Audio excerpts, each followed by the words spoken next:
Alma, poi mi impercono Jackie.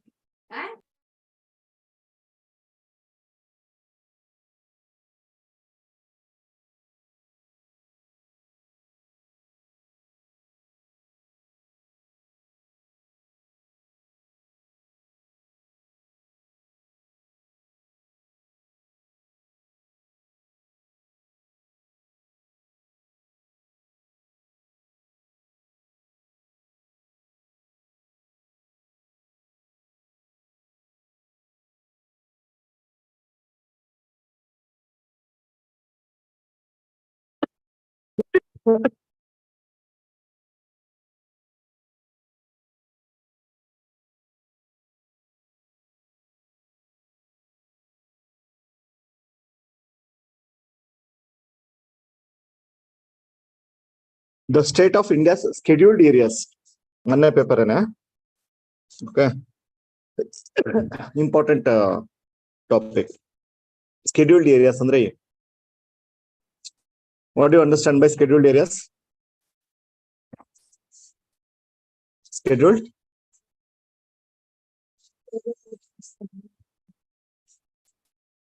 So early ಇದೆ ಅದು constitution ಅಂದ್ರಲ್ಲ ಎಲ್ಲಿ ಇದೆ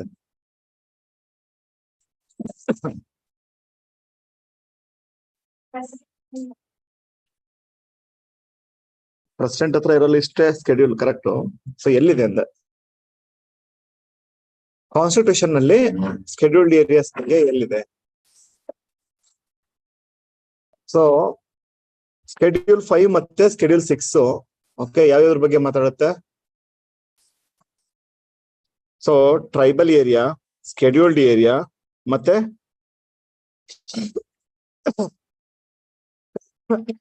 ಸ್ಕೆಡ್ಯೂಲ್ಡ್ ಟ್ರೈಬ್ಸ್ ಸೊ 5th ಮತ್ತೆ 6th ಸ್ಕೆಡ್ಯೂಲ್ ಅಲ್ಲಿ ನಾವು ಮಾತಾಡ್ತೀವಿ okay so state of India's scheduled areas ಏನಕ್ಕೆ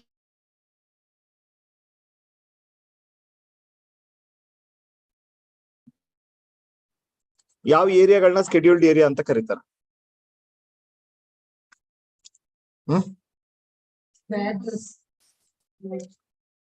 ಸೊ ಟ್ರೈಬಲ್ ಪಾಪ್ಯುಲೇಷನ್ ಎಲ್ಲಿ ಜಾಸ್ತಿ ಇರುತ್ತೆ ಓಕೆ ಆ ಏರಿಯಾನ ಅವ್ರು ಏನ್ ಮಾಡ್ತಾರೆ ಈಗ ಒಂದೊಂದೇ ಟ್ರೈಬ್ ಇದ್ರೆ ST ಅಂತ ಹೇಳ್ತಾರೆ ಗ್ರೂಪ್ ಅಲ್ಲಿ ಇದ್ರೆ ದಟ್ ಬಿಕಮ್ಸ್ ಟ್ರೈಬಲ್ ಏರಿಯಾಸ್ ಬರೀ ಟ್ರೈಬ್ಸೇ ಇರೋಂತ ಏರಿಯಾ ಮತ್ತೆ ಸ್ಕೆಡ್ಯೂಲ್ಡ್ ಏರಿಯಾ ಯಾವುದು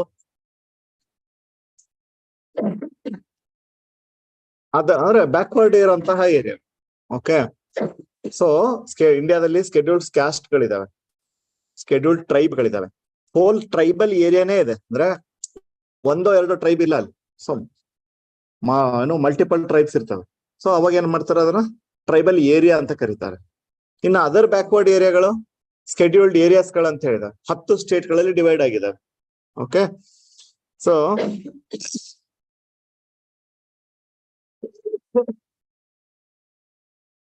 ಇದು ನಿಮಗೆ ಆರ್ಟಿಕಲ್ ಪೂರ್ತಿ ಇಂಪಾರ್ಟೆಂಟ್ ಆಗುತ್ತೆ.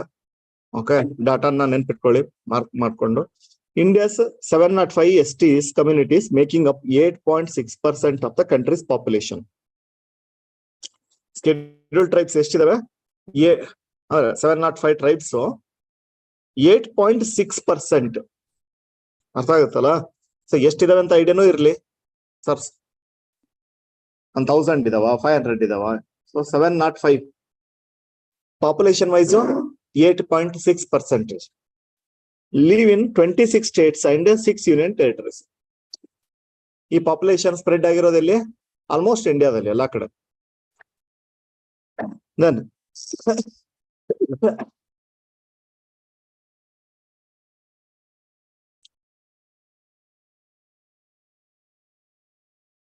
ಇಲ್ಲಿ ನೋಡಿ, ಇಲ್ಲಿ ಇಂಡಿಯಾದಲ್ಲಿ ಸ್ಕೆಡ್ಯೂಲ್ಡ್ ಏರಿಯಾ ಡಿಸ್ಟ್ರಿಕ್ಟ್ ಗಳನ್ನ ಮ್ಯಾಪ್ ಮಾಡಿದ್ದಾರೆ.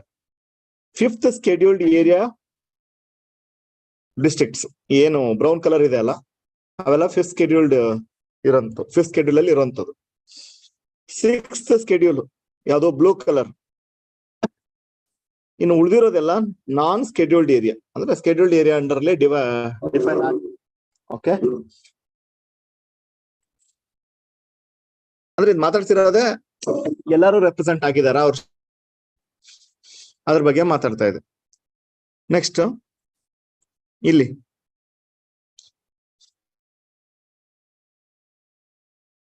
ಜಸ್ಟ್ ಐಡಿಯಾ ಮತ್ತೆ ಪಾರ್ಷಿಯಲಿ ಅಂದ್ರೆ ಇನ್ನೂ ಕವರ್ ಆಗದೆ ಇರುವಂತ, ಅಥವಾ ಒಂದ್ ಡಿಸ್ಟಿಕ್ ಅಲ್ಲಿ ಒಂದ್ ಹಾಫ್ ಪಾರ್ಟ್ ಮಾತ್ರ ಇದಾಗಿರುವಂತದ್ದು. ಸೊ ಇಲ್ಲಿ ನೋಡಿ ಬ್ಲೂ ಕಲರ್ ಇದಾವಲ್ಲ fully scheduled area districts, brown ಇರೋವೆಲ್ಲ ಪಾರ್ಷಿಯಲಿ, ಇನ್ನು ಉಳಿದಿರೋ ಆಸ್ ಯೂಶುವಲ್. ಅದೇ ಇಲ್ಲಿ ಮಾತಾಡ್ತಾ ಇರೋದು, ಅಂದ್ರೆ ಎಲ್ಲರೂ ರೆಪ್ರೆಸೆಂಟ್ ಆಗಿಲ್ಲ. ಸ್ಟೇಟಸ್ ಏನಿದೆ 1961 okay, Dhebar commission report the guiding norms for the declaring an area as a scheduled area. ನೆನ್ಪಿಟ್ಕೊಳ್ಳಿ, ಯಾವ ಕಮಿಷನ್ ಇದನ್ನ ರೆಕಮೆಂಡ್ ಮಾಡಿದೆ ಅಂದ್ರೆ ಯಾವ ತರ ಡಿಕ್ಲೇರ್ ಮಾಡ್ಬೇಕು ಅಂತ 1961 ದೇಬರ್ ಕಮಿಷನ್. ಓಕೆ, ಸೊ ಎಲ್ಲಿ ಟ್ರೈಬಲ್ ಪಾಪ್ಯುಲೇಷನ್ ಜಾಸ್ತಿ ಇದೆ, ಅರ್ಥ ಆಗುತ್ತಲ್ಲ, ಒಂದು ಏರಿಯಾನ ಸ್ಕೆಡ್ಯೂಲ್ಡ್ ಏರಿಯಾ ಅಂತ ಡಿಕ್ಲೇರ್ ಮಾಡ್ಬೇಕು ಅಂದ್ರೆ ಕಂಡೀಷನ್ಸ್, ಟ್ರೈಬಲ್ ಪಾಪ್ಯುಲೇಷನ್ ಜಾಸ್ತಿ ಇರುತ್ತೆ, compactness and reasonable size of the area, viable administrative entity, ಡಿಸ್ಟ್ರಿಕ್ಟಾ ಬ್ಲಾಕ್ ತಾಲೂಕಾ ನೋಡ್ಕೊಂಡು ನೀವು ಡಿಕ್ಲೇರ್ ಮಾಡಿ, ಎಕನಾಮಿಕ್ ಬ್ಯಾಕ್ವರ್ಡ್ನೆಸ್ ನೀವು ಕಂಪೇರ್ ಮಾಡಿ. ಸ್ಕೆಡ್ಯೂಲ್ಡ್ ಏರಿಯಾ ಡಿಕ್ಲೇರ್ ಮಾಡ್ಬೇಕಾದ್ರೆ ಇಷ್ಟು ಕ್ರೈಟೀರಿಯಾಗಳು, ಸೈಜು, ಕಾಂಪ್ಯಾಕ್ಟ್ನೆಸ್, ಎಕನಾಮಿಕ್ ಕ್ರೈಟೀರಿಯಾ, ಮತ್ತೆ ಡಾಮಿನೆಂಟ್ ಪಾಪ್ಯುಲೇಷನ್ ಟ್ರೈಬಲ್ ಇರ್ಬೇಕು.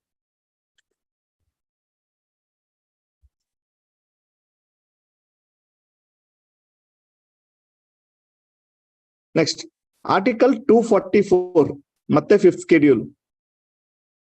ಆರ್ಟಿಕಲ್ 244 ನೆನ್ಪಿಟ್ಕೊಳ್ಳೇಬೇಕು ನೀವು. ಮತ್ತೆ 5th schedule ಆಯ್ತಾ, ಈ ಸ್ಕೆಡ್ಯೂಲ್ಡ್ ಏರಿಯಾಸ್ ಗಳನ್ನ ಡಿಫೈನ್ ಮಾಡ್ತಾ ಇದೆಲ್ಲ. Notified in any state other than Assam, Meghalaya, Tripura, Mizoram. ಯಾಕೆ ಅಂತ ಗೊತ್ತು ನಿಮ್ಗೆ. ಅಸ್ಸಾಂ ಈ 4 ಸ್ಟೇಟ್ ಗಳಿಗೆ 6th schedule ಅಲ್ಲಿ ಸಪರೇಟ್ ಆಗಿ ಡಿಕ್ಲೇರ್ ಆಗಿದೆ ಟ್ರೈಬಲ್ ಏರಿಯಾಸ್ ಅಂತ ಹೇಳ್ಬಿಟ್ಟು. ಯಾಕಂದ್ರೆ ಟ್ರೈಬಲ್ ಕಮ್ಯುನಿಟಿ ಜಾಸ್ತಿ ಇದಾವೆ, so tribal areas Assam, Meghalaya, ATM square, Assam, Tripura, Meghalaya, Mizoram ಅಲ್ಲಿ ಬಿಟ್ಟು ಇನ್ನುಳಿದಿರೋ ಯಾವುದೇ ಸ್ಟೇಟ್ ಅಲ್ಲಿ ಬೇಕಾದ್ರೆ ನೀವು ಸ್ಕೆಡ್ಯೂಲ್ಡ್ ಏರಿಯಾನ ಡಿಕ್ಲೇರ್ ಮಾಡ್ಕೋಬಹುದು. The 6th schedule applies to these states as per article 244(2). ಯಾವುದು? ATM ಸ್ಕ್ವೇರ್ ಗೆ 244(2) sub class 2, 244(1) all scheduled areas. So, what are scheduled areas? Population wise, tribal population 8.6%. Area wise, 11.3% of India's land area. ನಾನು ನಿಮ್ಗೆ ಹೇಳಿದೆ 10 states ಗಳಲ್ಲಿ ಈ ಏರಿಯಾಗಳಿದಾವೆ. Scheduled area declare almost 10 states. ಇವು ಕೂಡ ನಿಮ್ ತಲೆಗಿರ್ಬೇಕು.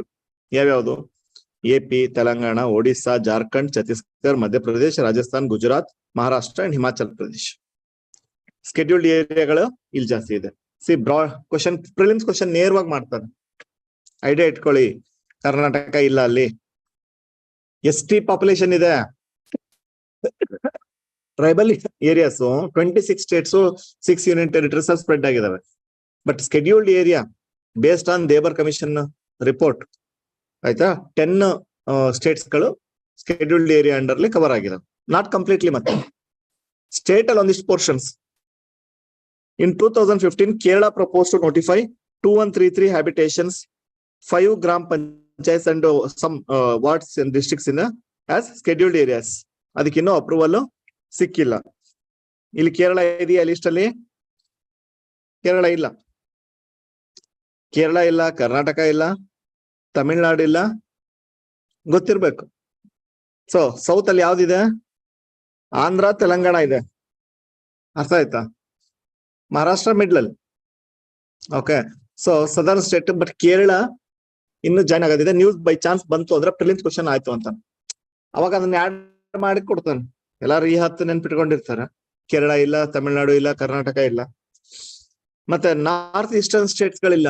ಯಾಕಂದ್ರೆ 6 ಶೆಡ್ಯೂಲ್ ಅಲ್ಲಿ ಇದೆ. 244(2) ಕರೆಕ್ಟ್. ನೆಕ್ಸ್ಟ್, ಸೊ ಇದಕ್ಕೆ ಇಂಡಿಯನ್ ಗವರ್ಮೆಂಟ್ ಅಪ್ರೂವಲ್ ವೇಟಿಂಗ್ ಇದೆ. ನಾ ಹೇಳಿದೆ ಸ್ಕೆಡ್ಯೂಲ್ ಅಂದ್ರೆ ಲೀಸ್ಟ್ ಇದೆ, ಒಂದು ಲೀಸ್ಟ್ ಇರುತ್ತೆ. ಆ ಲೀಸ್ಟ್ ಒಳಗೆ ಎಂಟ್ರಿ ಆಗ್ಬೇಕು. ಅದು ಪ್ರೆಸಿಡೆಂಟ್ ಹತ್ರ ಇರುತ್ತೆ ಲಿಸ್ಟ್. ಬಟ್ ಪ್ರೆಸಿಡೆಂಟ್ ಅಂದ್ರೆ ಗವರ್ಮೆಂಟ್ ಆಫ್ ಇಂಡಿಯಾನೇ ಅಪ್ರೂವಲ್ ಕೊಡೋದು. ಸೊ ಅದನ್ನೇ ಹೇಳ್ತೇವೆ, ಕೇರಳ ಅದಕ್ಕೆ ಅಪ್ರೂವಲ್ ಬೇಕು.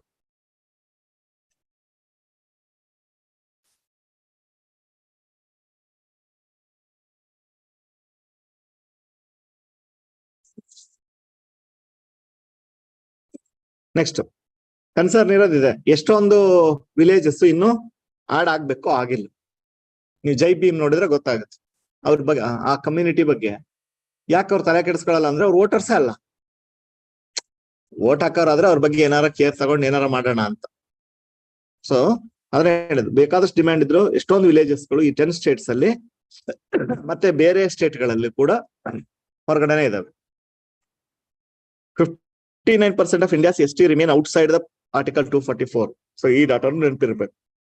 59% ಆಫ್ ST ಗಳು ಈ ಆರ್ಟಿಕಲ್ 244 ಅಂಡರ್ ಇಲ್ಲ. ಅಂದ್ರೆ 5th ಅಲ್ಲೂ ಇಲ್ಲ, 6th ಶೆಡ್ಯೂಲ್ ಅಲ್ಲೂ ಇಲ್ಲ, ಈ 10 ಸ್ಟೇಟ್ಸ್ ಅಲ್ಲೂ ಇಲ್ಲ, ಆ 4 ಸ್ಟೇಟ್ಸ್ ಅಂಡರ್ ಅಲ್ಲೂ ಇಲ್ಲ.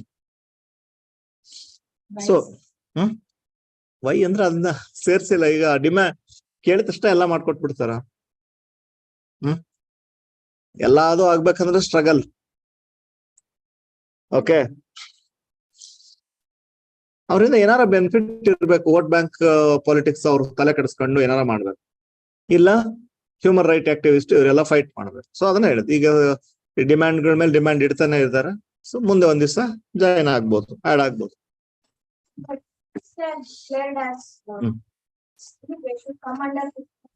ಹಂಗಿಲ್ಲ, ಅದನ್ನ ಹೇಳಿದ್ದು. ST ಬೇರೆ, SA ಬೇರೆ, TA ಬೇರೆ. Tribal area ATM², Assam, Tripura, Meghalaya, Mizoram, ಈ 4ಕ್ಕೆ ಅಪ್ಲೈ. ST ಅದೇ ಹೇಳಿದ್ನಲ್ಲ, spread across India. But scheduled area ಅಂತ ಡಿಕ್ಲೇರ್ ಮಾಡ್ಬೇಕಂದ್ರೆ ಆ ಏರಿಯಾದಲ್ಲಿ ಸೈಜಬಲ್ ಪಾಪ್ಯುಲೇಷನ್ ST ಇರಬೇಕು, ಕಾಂಪ್ಯಾಕ್ಟ್ನೆಸ್, ಬ್ಯಾಕ್ವರ್ಡ್ನೆಸ್ ಇವೆಲ್ಲ ಪ್ರೂವ್ ಆಗಿದ್ಮೇಲೆ ಆಡ್ ಆಗ್ತದೆ. ST ಬೆನಿಫಿಟ್ ತಗೊಳ್ತಾ ಇರ್ತಾರೆ, SA ಬೆನಿಫಿಟ್ ಸಿಗ್ತಾ ಇಲ್ಲ. ಆ ಏರಿಯಾಗೆ ಪೂರ್ತಿ ಒಂದಿಷ್ಟು ಡೆವಲಪ್ಮೆಂಟ್ ಪ್ಯಾಕೇಜ್ ಅವೆಲ್ಲ ಬರುತ್ತೆ. ಸೊ ಅದು ಸಿಗ್ತಾ ಇಲ್ಲ. ಅದ್ರ ಬಗ್ಗೆ ಮಾತಾಡ್ತೀವಿ. ಅದೇ they are denied rights under the laws applicable to scheduled areas, including right to fair compensation and transparency in land acquisition. ಆ ಏರಿಯಾದಲ್ಲಿ ಏನಾದ್ರು ಲ್ಯಾಂಡ್ ಅಕ್ವೈರ್ ಮಾಡ್ಕೊಂಡ್ರೆ ಅವ್ರಿಗೆ ರಿಹ್ಯಾಬಿಲಿಟೇಷನ್ ಮಾಡ್ಬೇಕು, ಕಾಂಪನ್ಸೇಷನ್ ಕೊಡ್ಬೇಕು. ಈಗ ಅವ್ರಿಗೆ ಅಪ್ಲೈ ಆಗಲ್ಲ. Okay, 2013 act and biological diversity BD act 2002. ಆ ಏರಿಯಾದಲ್ಲಿ ಬಯೋಲಾಜಿಕಲ್ ಡೈವರ್ಸಿಟಿ ಅವ್ರೇನೋ ಟ್ರೆಡಿಷನಲ್ ಮೆಡಿಸಿನ್ ಅದೆಲ್ಲ ಮಾಡ್ಕೊಂಡಿರ್ತಾರೆ. ಸೊ ಅದಕ್ಕೆ ಪೇಟೆಂಟ್ ಸಿಗ್ಬೇಕು, ಮತ್ತೆ ಅದಕ್ಕೆ ಪ್ರೊಟೆಕ್ಷನ್ ಸಿಗ್ಬೇಕು. ಸೊ ಅವ್ರ ಏರಿಯಾನೇ ಅಂತ ಡಿಕ್ಲೇರ್ ಆಗಿಲ್ಲ ಅಂದ್ರೆ ಬರೀ ಟ್ರೈಬ್ ST ಅಂತ ಆದ ತಕ್ಷಣ ಅವ್ರಿಗೆ ಸಿಗಲ್ಲ. ಇವೆಲ್ಲ ಈ ರೈಟ್ಸ್ ಎಲ್ಲ ಸಿಗಲ್ಲ. In 95, Bhuria Committee constituted to recommend provisions for extension of Panchayat Raj to scheduled areas. PESA. ಕೇಳಿದಿರಾ? Panchayat raj extension to scheduled areas. ಈ ಥ್ರೂಔಟ್ ಇಂಡಿಯಾ ಪಂಚಾಯತ್ ರಾಜ್ ಇದೆ. Village level panchayat, village panchayat, zilla panchayat, taluk panchayat ಕೇಳಿದಿರಲ್ಲ. ಮತ್ ಸ್ಕೆಡ್ಯೂಲ್ಡ್ ಟ್ರೈಬಲ್ ಏರಿಯಾಗೆ ಅಡ್ಮಿನಿಸ್ಟ್ರೇಷನ್ ಮಾಡಕ್ಕೆ ಬೇರೆ ತರ ಇದೆ. ATM² ಅವ್ರದೇ ಬೇರೆ ಕೌನ್ಸಿಲ್, ಏನೋ ಆಯಾ ಡಿಸ್ಟ್ರಿಕ್ಟ್ ಕೌನ್ಸಿಲ್. ಬಟ್ ಈ ಏರಿಯಾಗಳಿಗೆ ಬರೀ ಎಸ್ ಟಿ ಅಂದ್ರೆ ಅವ್ರು ನಾರ್ಮಲ್ ಆಗಿ ಟ್ರೀಟ್ ಆಗ್ತಾರೆ. ಈ ಏರಿಯಾದಲ್ಲಿ ಎಸ್ ಟಿ ಇದಾರೆ ಅಂದ್ರೆ ನಾರ್ಮಲ್ ಆಗಿ ಇಲ್ಲಿ ಅಡ್ಮಿನಿಸ್ಟ್ರೇಷನ್. ಎಸ್ ಎ ಅಂದ್ರೆ ಅವ್ರಿಗೆ ಪೆಸಾ ಅಪ್ಲಿಕೇಬಲ್ ಇದೆ, ವೆರಿ ಪವರ್ಫುಲ್. ನೀವು ಪಾಲಿಟಿಕ್ ಕ್ಲಾಸ್ ಅಲ್ಲಿ ನಾನು ಹೇಳ್ತೀನಿ, ಪೆಸಾ ಬಗ್ಗೆ ಮಾತಾಡ್ತೀನಿ ಡೀಟೇಲ್ ಆಗಿ. 1996 ಅಲ್ಲಿ ಆಡ್ ಆಗ್ತಾರೆ. ಎಷ್ಟು ಪವರ್ಫುಲ್ ಅಂದ್ರೆ ಗವರ್ಮೆಂಟ್ ಏನೇ ಪ್ರಾಜೆಕ್ಟ್ ಮಾಡ್ಬೇಕು, ಏನೇ ಇಂಪ್ಲಿಮೆಂಟ್ ಮಾಡ್ಬೇಕು ಅಂದ್ರೆ ಅಲ್ಲಿ ಗ್ರಾಮ ಸಭಾ ಅಪ್ರೂವಲ್ ಇಲ್ಲದೆ ಮಾಡಕ್ ಆಗಲ್ಲ, ಅಷ್ಟೊಂದು ಪವರ್ಫುಲ್. ಹೇಳಿದ್ರೆ ಸೆಂಟ್ರಲ್ ಗವರ್ಮೆಂಟ್ ಅವ್ರು ಮಾಡ್ಬೇಕು ಅಂದ್ರೆ ಅವ್ರು ಎಲ್ಲ ಅಪ್ರೂವಲ್ ಕೊಡ್ಬೇಕಿಲ್ಲ ಅಂದ್ರೆ ಆಗಲ್ಲ, ಅಷ್ಟು ಪವರ್ಫುಲ್. ಸ್ಕೆಡ್ಯೂಲ್ಡ್ ಏರಿಯಾ ಅಂತಾನೆ ಡಿಕ್ಲೇರ್ ಆಗಿಲ್ಲ ಅಂದ್ರೆ ಎಲ್ಲಿಂದ ಪವರ್ಫುಲ್? ನಾರ್ಮಲ್ ಪಂಚಾಯತಿ ತರ ಇರ್ತದೆ. ಅದನ್ನೇ ಹೇಳ್ತಾ ಇದಾರೆ. ಪೆಸಾನ ಯಾರೋ ಗುರಿಯ ಕಮಿಟಿ ಸಜೆಷನ್ ಕೊಡ್ತು, ಏನಂತ? ಎಕ್ಸ್ಟೆಂಡ್ ಮಾಡಿ ಇದನ್ನ. ಸರಿ, ಸ್ಕೆಡ್ಯೂಲ್ಡ್ ಏರಿಯಾಗೆ ಎಕ್ಸ್ಟೆಂಡ್ ಆಯ್ತು, ಬಟ್ ಈ ಹೊರಗಡೆ ಇದ್ದವ್ರಿಗೆ ಅದು ಬೆನಿಫಿಟ್ ಸಿಕ್ಕಲ್ಲ ಅಂತ, ಪವರ್ಫುಲ್ ಆಗಲ್ಲ ಅವರು. Okay, but this is yet to be done. ಆದ್ರೆ ಈ ಎಲ್ಲಾ ವಿಲೇಜಸ್ ಸೇರಿಸಿ ಅಂತ ಹೇಳಿದ್ರು, ಬಟ್ ಸೇರಿಸಿಲ್ಲ. Absence of viable ST majority administrative units has been standard bureaucratic response. ಕೇಳಿದ್ರೆ ಯಾಕೆ ಮಾಡ್ತಿಲ್ಲ ಏನು ಅಂದ್ರೆ ST majority administrative units ಗಳು ಇಲ್ಲ ಇಲ್ಲಿ. So role that has also been used to demand the denotification of the part of scheduled areas. ಹೋಗ್ಲಿ, ಆಗದೆ ಇರೋದನ್ನ ಸೇರಿಸೋ ಸೆಕೆಂಡ್ರಿ, ಆಗಿರುವಂತಹ ಏರಿಯಾಗಳನ್ನ ಡಿನೋಟಿಫಿಕೇಶನ್ ಮಾಡಿಸ್ತಾ ಇದ್ದಾರೆ. Reverse process. ಯಾಕಂದ್ರೆ ಅಲ್ಲಿ ಏರಿಯಾ ಇದ್ರೆ ಆ ಏರಿಯಾ ಅಕ್ವೈರ್ ಮಾಡ್ಕೋಕ್ ಆಗಲ್ಲ, ತುಂಬಾ ಡಿಫಿಕಲ್ಟ್. ಯಾಕಂದ್ರೆ ಅವ್ರನ್ನ ಕಲ್ಚರ್ನ ಪ್ರೊಟೆಕ್ಟ್ ಮಾಡ್ಬೇಕು ಅಂತ ಕೊಟ್ಟಿರುವಂತದ್ದು. ಸೊ ಅಲ್ಲಿ ಅಡ್ಮಿನಿಸ್ಟ್ರೇಷನ್ ಮಾಡಕ್ ಅವ್ರು ಇಲ್ವೇ ಇಲ್ಲ, ಆ ಕಮ್ಯುನಿಟಿ ಅವ್ರು ಇಲ್ವಾ ಅಂತ ಹೇಳ್ಬಿಟ್ಟು ಡಿನೋಟಿಫೈ ಮಾಡಿಸ್ಕೊಳ್ಳೋ ಪ್ರಯತ್ನ ಕೂಡ ಮಾಡ್ತಾ ಇದ್ದಾರೆ. ಆಡ್ ಮಾಡೋದಿರ್ಲಿ, removing from that where STs are now a minority due to the influx of non tribal individuals. ಹಂಗಾಗಿ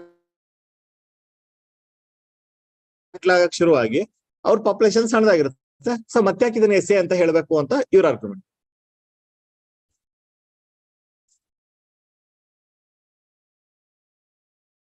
ತೆಗೆದು ಹಾಕ್ಬೇಕು ಅಂತಲ್ಲ, ತೆಗೆದು ಹಾಕೋ ಪ್ರಯತ್ನ ಮಾಡ್ತಾ ಇದಾರೆ. ಈಗ 10 ಜನ ಇದ್ರಪ್ಪ, ಎಲ್ಲರೂ ST. ಈಗ ಹೊರಗಡೆ ಅವರೊಂದು 50 ಜನ ಬಂದ್ರು. ಎಷ್ಟಾಯ್ತು ಅವ್ರ ಪಾಪ್ಯುಲೇಷನ್? ಸರ್ 1/6. ಸರ್ ತುಂಬಾ ಕಮ್ಮಿ ಇದೆ, ಅದಕ್ಕೆ ಯಾಕೆ ಅದನ್ನ SC ಅಂತ ಹೇಳ್ಬೇಕು ಅಂತ. ಸೊ ಆಲ್ರೆಡಿ ಅವ್ರು ಬಂದು ಅವ್ರ ಕಲ್ಚರ್ನ ಡಾಮಿನೇಟ್ ಮಾಡಿ ಹಾಳು ಮಾಡಿರೋದೇ ದೊಡ್ಡ ಮಿಸ್ಟೇಕ್. ಈಗ ಪೂರ್ತಿ ರೈಟ್ಸ್ ನ ತೆಗೆದಾಕ್ತಾ ಇದ್ದಾರೆ. ಯಾಕೆ ತೆಗೆದಾಕ್ತಾ ಇದಾರೆ ಅಂದ್ರೆ ಅಲ್ಲಿದ್ರೆ ಏನು ಮಾಡಕ್ ಆಗಲ್ಲ, ಅಷ್ಟು ಪವರ್ಫುಲ್ ಇದೆ ಅದು. ಪೆಸಾ ಓದಿದ್ಮೇಲೆ ನಿಮ್ಗೆ ಗೊತ್ತಾಗುತ್ತೆ. ಹೇಳಿದ್ನಲ್ಲ ಒಂದೇ ಲೈನ್ ಅಲ್ಲಿ, ಸೆಂಟ್ರಲ್ ಗವರ್ಮೆಂಟ್ ಕೂಡ ಅಲ್ಲಿ ಏನಾರ ಮಾಡ್ಬೇಕು ಅಂತಂದ್ರೆ ಅಲ್ಲಿ ಗ್ರಾಮ ಸಭಾ ಪರ್ಮಿಷನ್ ಬೇಕು. ಒಂದೇನಾರ ಸ್ಕೀಮ್ ಇಂಪ್ಲಿಮೆಂಟ್ ಮಾಡ್ಬೇಕು ಅಂದ್ರೆ ಅವ್ರು ಹೇಳ್ಬೇಕು. ಅರ್ಥ ಆಯ್ತಾ? ಸೊ ನೆಕ್ಸ್ಟ್, ಶೆಡ್ಯೂಲ್ಡ್ ಏರಿಯಾಸ್ ಗಳನ್ನ ಹೆಂಗ್ ಅಡ್ಮಿನಿಸ್ಟರ್ ಮಾಡ್ತಾರೆ? President of India notifies scheduled areas. ಗೊತ್ತಿರ್ಲಿ, ಪ್ರಿಲಿಮ್ಸ್ ಕ್ವಶನ್ ಆಗುತ್ತೆ. ಇಂಡಿಯನ್ ಪ್ರೆಸಿಡೆಂಟ್ ಇದನ್ನ ಮಾಡೋದು, SC ಆಗ್ಲಿ, ST ಆಗ್ಲಿ, SA ಆಗ್ಲಿ. ಶೆಡ್ಯೂಲ್ ಅಂದ್ರೇನೆ ಪ್ರೆಸಿಡೆಂಟ್ ಹತ್ರ ಇರೋ list. States with scheduled areas need to constitute tribal advisory council. ಒಂದು ಟ್ರೈಬಲ್ ಅಡ್ವೈಸರಿ ಟ್ಯಾಕ್ ರೆಡಿ ಮಾಡ್ಕೋಬೇಕು, ಟ್ರೈಬಲ್ ಅಡ್ವೈಸರಿ ಕೌನ್ಸಿಲ್. ಅದರಲ್ಲಿ ಅಪ್ ಟು 20 ST ಮೆಂಬರ್ಸ್ ಇರ್ಬೇಕು. ಇದನ್ನೇ ಅವ್ರು ರೀಸನ್ ಕೊಡ್ತಾ ಇರೋದು. ಅಷ್ಟು ಜನ ಇಲ್ವೇ ಇಲ್ಲ ಅಲ್ಲಿ ರೂಲ್ ಮಾಡಕ್ಕೆ, ರೆಪ್ರೆಸೆಂಟೇಷನ್ ಕಡಿಮೆ ಇದಾರೆ, ಸುಮ್ನೆ ಅದನ್ನ ಹೊರ ತಂದ್ಬಿಡ, ನಾರ್ಮಲ್ ಮಾಡೋಣ ಅಂತ. They will advise the governor on matters referred to them regarding ST welfare. ಗವರ್ನರ್ಗೆ ಅವರು ಇಲ್ಲಿ ಈ ವಿಚಾರದಲ್ಲಿ ಗವರ್ನರ್ ಪವರ್ಫುಲ್ ಆಗ್ತದೆ. ಓಕೆ, ಶೆಡ್ಯೂಲ್ಡ್ ಏರಿಯಾಸ್ ವಿಚಾರದಲ್ಲಿ ಸ್ಟೇಟ್ CM ಇರ್ಬೋದು, ಈ ಏರಿಯಾಗಳು ಗವರ್ನರ್ ಅಂಡರ್ ಅಲ್ಲಿ ಬರ್ತವೆ. ಸೊ ಅವ್ರ ಗವರ್ನರ್ಗೆ ಏನೇನ್ ವೆಲ್ಫೇರ್ ಸ್ಕೀಮ್ ಬೇಕು, ಏನು ಇದೆ ಅಂತ ಅವ್ರಿಗೆ ಅಡ್ವೈಸ್ ಮಾಡ್ತಾರೆ. ಈ ತರ ಸ್ಕೀಮ್ ಬೇಕು ನಮಗೆ ಗವರ್ಮೆಂಟ್ ಇಂದ ಅಂದ್ರೆ ಪ್ರೆಸಿಡೆಂಟ್ ಹೇಳಿ ನಮ್ಗೆ ತರಿಸ್ಕೊಡಿ ಅಂತ. Governor submits a report every year to president regarding administration of the scheduled areas. ಏನೇನ್ ಆಗ್ಬೇಕು, ಇನ್ನು ಏನ್ ಬೆನಿಫಿಟ್ಸ್ ತರಬೇಕು ಎಲ್ಲ ಎವ್ರಿ ಇಯರ್ ರಿಪೋರ್ಟ್ ಸಬ್ಮಿಟ್ ಮಾಡ್ತಾರೆ governor regarding scheduled areas. Then central government ಅಂದ್ರೆ ನ್ಯಾಷನಲ್ ಗವರ್ಮೆಂಟ್ ಸ್ಟೇಟ್ ಗೆ ಇನ್ಸ್ಟ್ರಕ್ಷನ್ ಕೊಡುತ್ತೆ, ಯಾವ ತರ ನೀವು ಹ್ಯಾಂಡಲ್ ಮಾಡಬೇಕು, ಏನೇನು ರೀತಿ ಸಪ್ಲೈ ಮಾಡಬೇಕು ಅಂತ. Governor can repeal or amend any law enacted by parliament. This is important. ಮತ್ತೊಂದು ಪಾಯಿಂಟ್ ಹೇಳಿದೆ, ಗವರ್ನರ್ ಪವರ್ಫುಲ್ ಇದಾರೆ ಇಲ್ಲಿ ಅಂತ. ಸ್ಟೇಟ್ ಗವರ್ಮೆಂಟ್ ಗೆ ಏನೋ ಒಂದು ಲಾ ಇರುತ್ತೆ, ಆಯ್ತಾ, ಅದನ್ನ ಆಸ್ ಇಟ್ ಈಸ್ ಅಪ್ಲೈ ಮಾಡ್ಬೋದು ಅಥವಾ ಒಂದು ಚೇಂಜಸ್ ಮಾಡಿಸ್ಬೋದು. ಯಾರು? ಗವರ್ನರ್ ಮಾಡಿಫೈ ಮಾಡಿ ಶೆಡ್ಯೂಲ್ಡ್ ಏರಿಯಾಗಳಿಗೆ ಅಪ್ಲೈ ಮಾಡ್ಬೋದು. ಅಲ್ಲಿ ಯಾರೋ ಫಾರ್ ಎಕ್ಸಾಂಪಲ್ 10% ಏನೋ ಕೊಡ್ಬೇಕು ಅಂತ ಬೆನಿಫಿಟ್, ಅವರು ಇದರಲ್ಲಿ 20% ಕೊಡ್ಬೇಕು ಅಂತ ಮಾಡ್ಬೋದು, ಚೇಂಜಸ್ ಮಾಡ್ಬೋದು. ಆ ರೈಟ್ಸ್ ಗವರ್ನರ್ಗೆ. Okay. And state legislative assembly ಅಂದ್ರೆ ಎರಡು, ಅದು ಪಾರ್ಲಿಮೆಂಟ್ ಮಾಡ್ಲಿ ಸ್ಟೇಟ್ ಮಾಡಿರ್ಲಿಲ್ಲ ಅದನ್ನ ಅವ್ನು ಮಾಡಿಫೈ ಮಾಡಿ ಅಪ್ಲೈ ಮಾಡ್ಬೋದು. Governor can also make regulation for scheduled areas, especially to prohibit restrict transfer of tribal land or among minority members of STs. So ಆ land ಬಗ್ಗೆನೂ ಅವ್ರಿಗೆ ರೈಟ್ಸ್ ಇದೆ. ಅಂದ್ರೆ ಯಾರು ಅಕ್ವೈರ್ ಮಾಡ್ಕೊಳಕ್ ಬಂದ್ರೆ ಅದನ್ನ ಸ್ಟಾಪ್ ಮಾಡೋ ರೈಟ್ಸ್ ಇದೆ. ಅರ್ಥ ಆಗ್ತಿದೆಯಲ್ಲ? ಆಮೇಲೆ regulate the allotment of land to STs and money lending to STs. ಅವ್ರಿಗೆ ಲೋನ್ ಸಿಗೋದ್ರಿಂದ ಹಿಡಿದು ಲ್ಯಾಂಡ್ ಅಲಾಟ್ಮೆಂಟ್ ಎಲ್ಲಾ ವಿಚಾರದಲ್ಲೂ ಕಂಟ್ರೋಲ್ ಮಾಡೋ ರೈಟ್ಸ್ ಅವ್ರಿಗಿದೆ. These powerful provisions, authority and special responsibility vested with government except briefly in Maharashtra. So power paper ಅಲ್ಲಿ ಉಳ್ಕೊಂಡಿದ್ದಾವೆ, real ಅಲ್ಲಿ application ಆಗ್ತಾನೆ ಇಲ್ಲ. ಸ್ಕೆಡ್ಯೂಲ್ಡ್ ಏರಿಯಾ ಸ್ಟೇಟಸ್ ಬಗ್ಗೆ ಮಾತಾಡ್ತೀವಿ, ಪೇಪರ್ ಅಲ್ಲಿ ಇದೆ, ಇವ್ರಿಗೆಲ್ಲ ಪವರ್ಫುಲ್ ಇದೆ, ಬಟ್ ರಿಯಾಲಿಟಿನಲ್ಲಿ ಇಂಪ್ಲಿಮೆಂಟ್ ಆಗ್ತಾ ಇಲ್ಲ. ನೆಕ್ಸ್ಟ್ ಅದಾದ್ಮೇಲೆ ಆಕ್ಚುಲಿ ಅಂದ್ರೆ ಸ್ಟಾರ್ಟಿಂಗ್ ಅಲ್ಲಿ ಪ್ರಾವಿಷನ್ಸ್ ಇತ್ತು, ಬಟ್ ಅದಕ್ಕೋಸ್ಕರನೇ ಪೆಸಾ ಬಂತು 96 ಅಲ್ಲಿ ಪಾರ್ಲಿಮೆಂಟ್. ಓಕೆ, ಇವು ಯಾವುದು ಗವರ್ನರ್ ಕಡೆಯಿಂದ ಡೈರೆಕ್ಟ್ ಆಗಿ ಮಾಡಕ್ ಆಗ್ತಾ ಇಲ್ಲ, ಸೊ ನಾವು ನೇರವಾಗಿ ಆಕ್ಟ್ ಪಾಸ್ ಮಾಡ್ಬಿಟ್ಟು ಅವ್ರಿಗೆ ಪವರ್ಸ್ ಕೊಡೋಣ ಅಂತ ಹೇಳಿ. ಅದೇ PESA, panchayat raj extension to scheduled areas. 96 ಅಲ್ಲಿ ಪೆಸಾ ಬರುತ್ತೆ.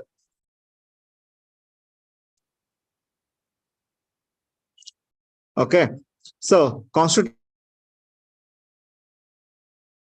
ಅಸೆಂಬ್ಲಿ ಏನ್ ಅನ್ಕೊಂಡಿತ್ತು ಅದಕ್ಕೆ ಲೈಫ್ ಬಂದಂಗಾಯ್ತು. ಆಕ್ಚುಲಿ 244 102 ನಲ್ಲಿ ಏನ್ ಹೇಳಿತ್ತು, ಬಟ್ ಅದು ಡೆಡ್ ಲೆಟರ್ ಅಂದ್ರೆ ವ್ಯಾಲ್ಯೂ ಇಲ್ದಂಗ ಆಗಿತ್ತು. ಗವರ್ನರ್ ಇಂಟ್ರೆಸ್ಟ್ ತಗೋಬೇಕು, ಗವರ್ನರ್ ಅಂದ್ರೆ ಯಾರು, ಸೆಂಟ್ರ್ ಹೇಳ್ದಂಗೆ ಕೇಳೋರು. ಸೊ ಹಂಗಾಗಿ ಅದು ತಲೆ ಅಷ್ಟೊಂದು. ಸೊ ಅವಾಗ ಪೆಸಾ ತಗೊಂಬಂದ್ ಪಾರ್ಲಿಮೆಂಟ್. ಸೊ ಇಟ್ ಏನು empowered the elected panchayat bodies rendering the gram ಸಭಾ ಮೂಟ್. ನಾ ಹೇಳಿದ್ನಲ್ಲ, ಗ್ರಾಮ ಸಭಾ ಪವರ್ಫುಲ್ ಮಾಡ್ತೀವಿ. ಇಲ್ಲಿ ಬೇರೆ ಪಂಚಾಯತ್ಗಳಲ್ಲಿ ಗ್ರಾಮ ಸಭಾ ಅಷ್ಟೇ, ಗ್ರಾಮ ಸಭಾ ಇದೆ ಅಂತಾನೆ ನಿಮಗ. ಓಕೆ, ಇಲ್ಲಿ ಯಾರು ಗ್ರಾಮ ಸಭಾ ಮೆಂಬರ್ಸ್ ಇದೀರಿ? ಹಳ್ಳಿನಲ್ಲಿ ವೋಟಿಂಗ್ ಪವರ್ ಯಾರ್ಯಾರಿಗಿದೆ ಇಲ್ಲಿ? ನೀವೆಲ್ಲ ಗ್ರಾಮ ಸಭಾ ಮೆಂಬರ್ಸ್, ನಿಮಗ್ ಗೊತ್ತಿಲ್ಲ. ಇದು ಅರ್ಥ ಆಯ್ತಾ? ಅಂದ್ರೆ ಅಷ್ಟು ಪವರ್ಫುಲ್ ಇದೆ, ಅದು ಹೆಸರಿಗೆ ಮಾತ್ರ ಇದೆ.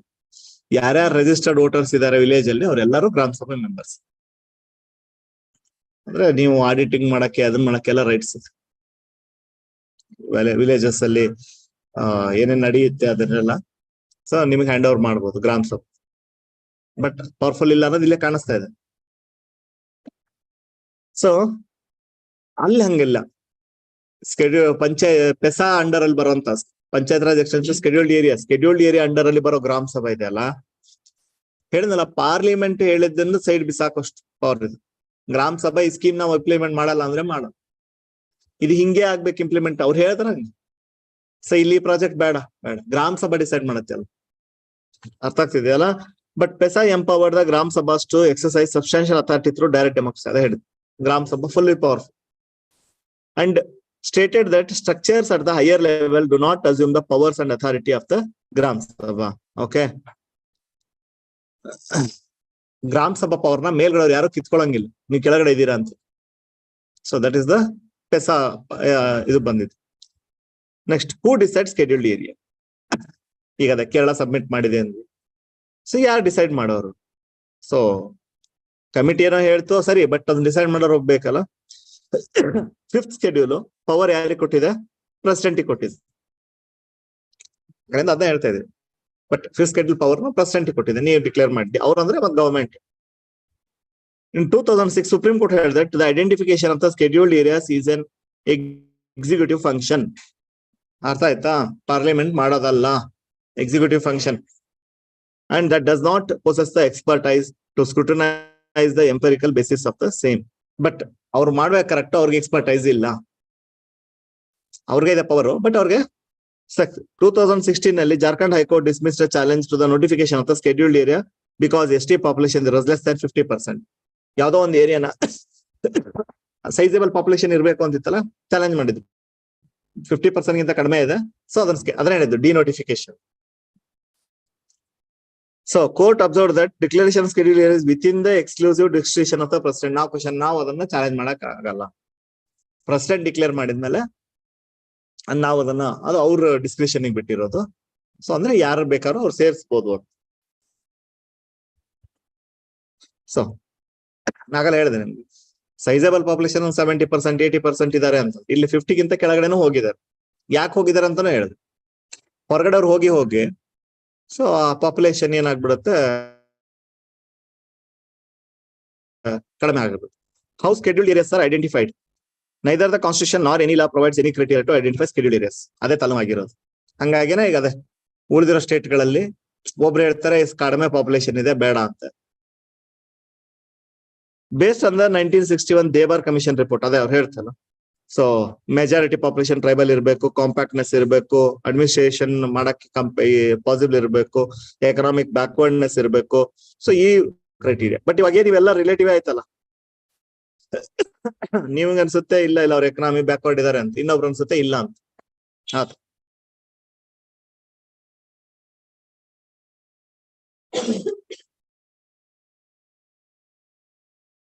Okay. No law prescribes minimum percentage of STs.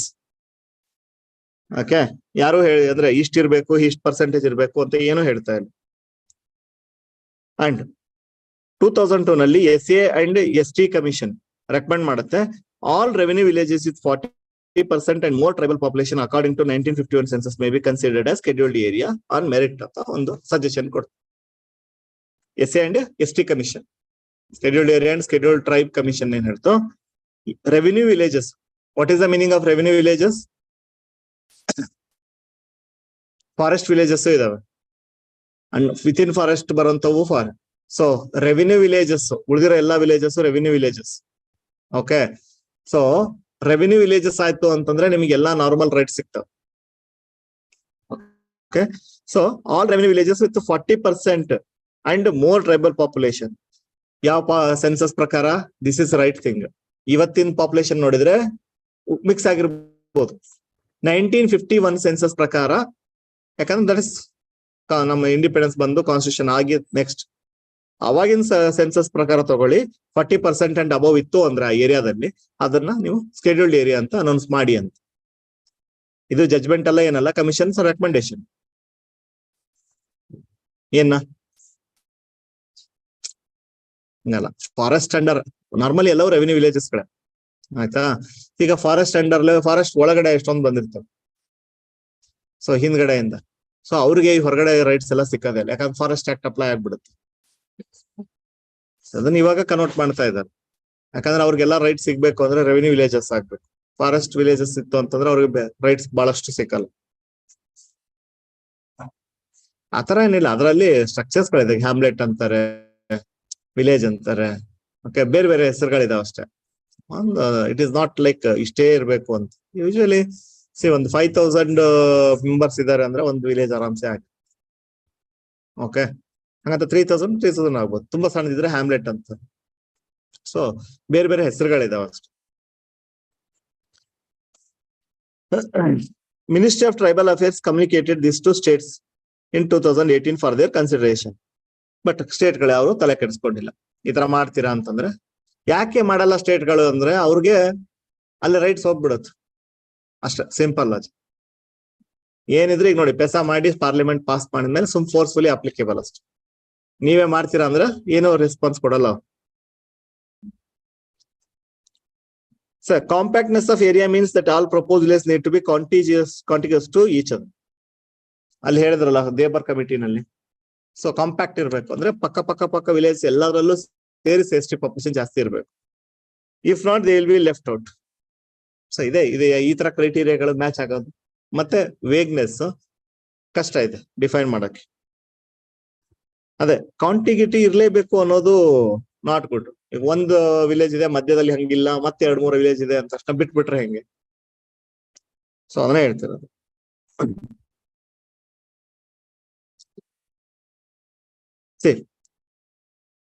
ಏನೋ ವಿಲೇಜ್ ಅಂದ್ರೆ ಏನು ಅಂತ ಇಲ್ಲಿ ಡೆಫಿನೇಷನ್ ಕೂಡ ಹೇಳುತ್ತೆ. ಏನು? Ordinarily consisting of a habitation of or group of habitation or a hamlet or a group of hamlet comprising a community and manage managing its affairs in accordance with tradition and customs. ಇದನ್ನೇ village ಅಂತ ನೋಡಿ. ಒಂದೇ ಇಲ್ಲ, ಅದನ್ನ ಹೇಳುತ್ತೆ. ಒಂದೊಂದ್ ತರ ಇದೆ. ಏನು habitation or group of habitation. ಒಂದ್ ಹ್ಯಾಬಿಟೇಷನ್ ಇರ್ಬೋದು, ಮಲ್ಟಿಪಲ್ ಇರ್ಬೋದು. ಅರ್ಥ ಆಗ್ತಿದಿಲ್ಲ? ಒಂದ್ ಹ್ಯಾಮ್ಲೆಟ್ ಇರ್ಬೋದು, ಮಲ್ಟಿಪಲ್ ಹ್ಯಾಮ್ಲೆಟ್ ಇರ್ಬೋದು. ಮತ್ತೆ ಕಮ್ಯುನಿಟಿ ತನ್ನ ಪಾಡಿಗೆ ತಾನೇ ತಂದೆ ಆದಂತ ರೂಲ್ಸ್ ಕಸ್ಟಮ್ಸ್ ಯೂಸ್ ಮಾಡ್ಕೊಂಡು ಮ್ಯಾನೇಜ್ ಮಾಡ್ತಾ ಇದ್ರೆ ಅದನ್ನ ನಾವು ವಿಲೇಜ್ ಅಂತ ಕೌಂಟ್ ಮಾಡ್ತೀವಿ. ಆಯ್ತಾ? All those whose names are included in the electoral rolls in such village constitute ಗ್ರಾಮ ಸಭಾ. ನಾನು ಹೇಳಿದೆ ಯಾರ್ಯಾರ್ದು ರಿಜಿಸ್ಟ್ರೇಷನ್ ಅಲ್ಲಿದೆ, ಎಲೆಕ್ಷನ್ ವೋಟಿಂಗ್ ಇದೆ, ಅವರೆಲ್ಲರೂ ಮೆಂಬರ್ಸ್ ಆಫ್ ಗ್ರಾಮ ಸಭೆ. Scheduled Tribes and Other Traditional Forest Dwellers Act 2006, okay, also known as FRA, Forest Rights. Okay, so 2006 ಅಲ್ಲಿ ಆ ಫಾರೆಸ್ಟ್ ಡ್ವೆಲ್ಲರ್ಸ್ ಅಲ್ಲಿ ಇದ್ದವ್ರಿಗೆ ಅವ್ರ ರೈಟ್ಸ್ ಕೊಡ್ಬೇಕು ಅಂತ ಹೇಳ್ಬಿಟ್ಟು ಆಕ್ಟ್ ಬಂತು. ಆಯ್ತಾ? ಹಿಯರ್ ಟು ಆಮೇಲೆ ಅವರು ಕೂಡ FRA ಅವರು ಇದೇ ವಿಲೇಜ್ ಡೆಫಿನೇಷನ್ ಅನ್ನು ಅಡಾಪ್ಟ್ ಮಾಡ್ಕೊಂಡಿದ್ದಾರೆ. The gram sabhas are statutory authority to govern the forest under their jurisdiction. ಇಲ್ಲೂ ಕೂಡ ಅದೇ ಪವರ್ಸ್ ಇದೆ FRA ಅಂಡರ್ ಅಲ್ಲೂ ಗ್ರಾಮ ಸಭಾ.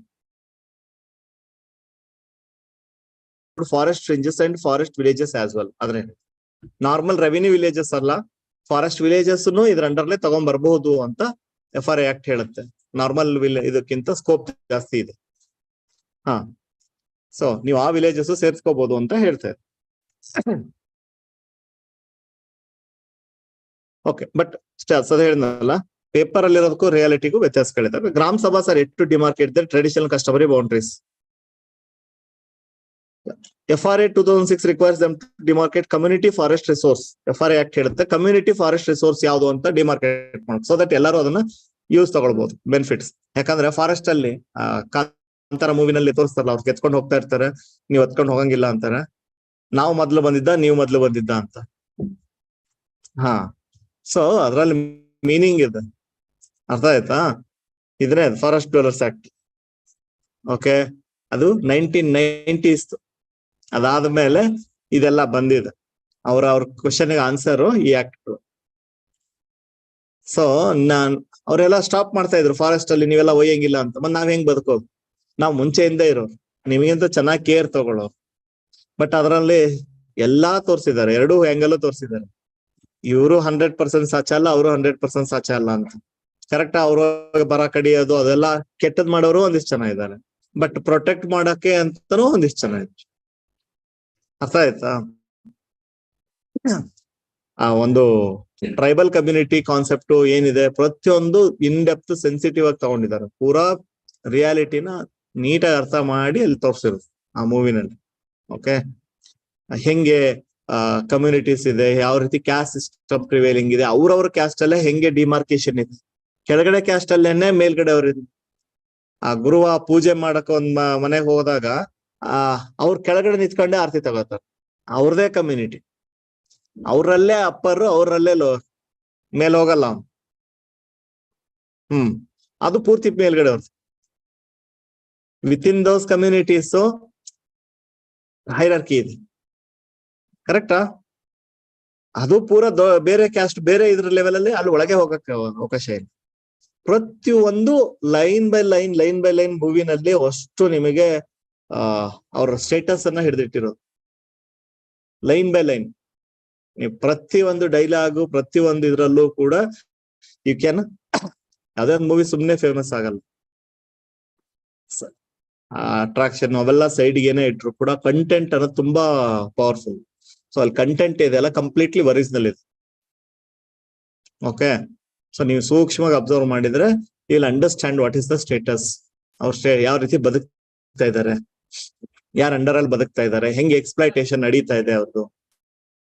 ಓಕೆ, ಸೊ ಇವೆಲ್ಲ ನಿಮ್ಗೆ ಅಲ್ಲಿ ನೀಟಾಗಿ ಗೊತ್ತಾಗುತ್ತೆ. ಸೊ ಇಲ್ಲ ಅದೇ ಹೇಳಿ ಕಮ್ಯುನಿಟಿ ಫಾರೆಸ್ಟ್ ಅದಾದ್ಮೇಲೆ 90s ಸ್ಟೋರಿ. ಅದಾದ್ಮೇಲೆ ಅವ್ರ ರೈಟ್ಸ್ ಅವ್ರಿಗೆಲ್ಲ ಕೊಡಿಸ್ಬೇಕು ಅಂತ ಇದು 96 ಪೆಸಾ ಆಕ್ಟ್ 2006 ಅಲ್ಲಿ ಫಾರೆಸ್ಟ್ ಡ್ವೆಲ್ಲರ್ಸ್ ಆಕ್ಟ್. ಫಾರೆಸ್ಟ್ ಅಲ್ಲಿ ಇದ್ಕೊಂಡು ಅವ್ರ ರಿಸೋರ್ಸ್ ಏನ್ ಕಲೆಕ್ಟ್ ಮಾಡಬಹುದು ಅನ್ನೋ ರೈಟ್ಸ್ ಅವ್ರಿಗಿದೆ. ಮೈನರ್ ರಿಸೋರ್ಸ್ ಎಲ್ಲ ಅವ್ರಿಗೇನೆ, ಗೋಲ್ಡ್ ಗಿಲ್ಡ್ ಸಿಕ್ಕರೆ ಕೊಡಲ್ಲ. ಮೈನರ್ ರಿಸೋರ್ಸಸ್ ಏನಿದೆ ಅದನ್ನ ಅವ್ರು ಯೂಸ್ ಮಾಡ್ಬೋದು. ಓಕೆ, ಫಾರೆಸ್ಟ್ ರಿಸೋರ್ಸಸ್ ಏನಿದೆ ಆಯ್ತಾ. ಸೊ ಅದೇ ಹೇಳಿದ್ರು community forest resource which is customary common forest land within the traditional or customary boundaries of the village or seasonal use of the landscape.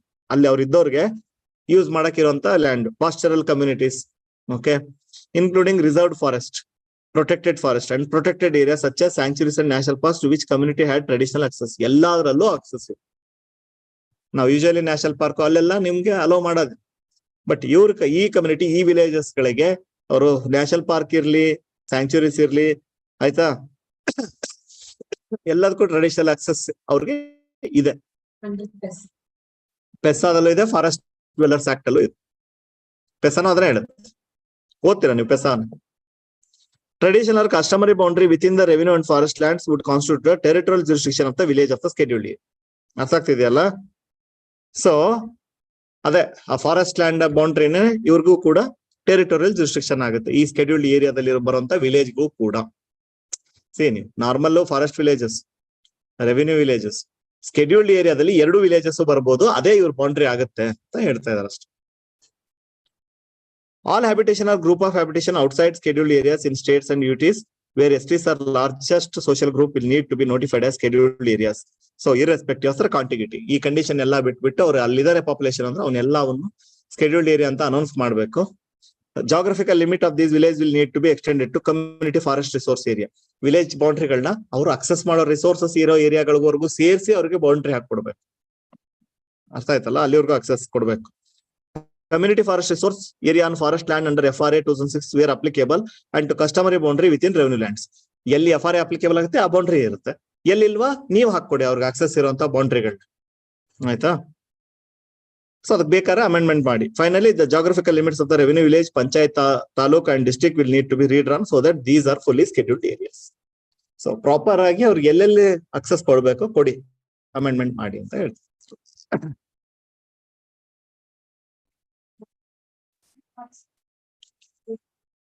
ಹೋಗಂಗಿಲ್ಲ, but ಒಳಗಡೆ ಇದ್ದವ್ರಿಗೂ rights ಇದೆ, ಕಿತ್ಕೋತಾ ಇದ್ರಲ್ಲ ಅವ್ರಿಗೆ rights ಕಿತ್ಕೊಳಂಗಿಲ್ಲ. ಅವ್ರ ಮುಂಚೆಯಿಂದ ಇದ್ದವರು ಅವ್ರಿಗೆ ಅವಕಾಶ ಕೊಡ್ಲೇಬೇಕು ಅಂತಾನೆ ಹೇಳ್ತಾರೆ.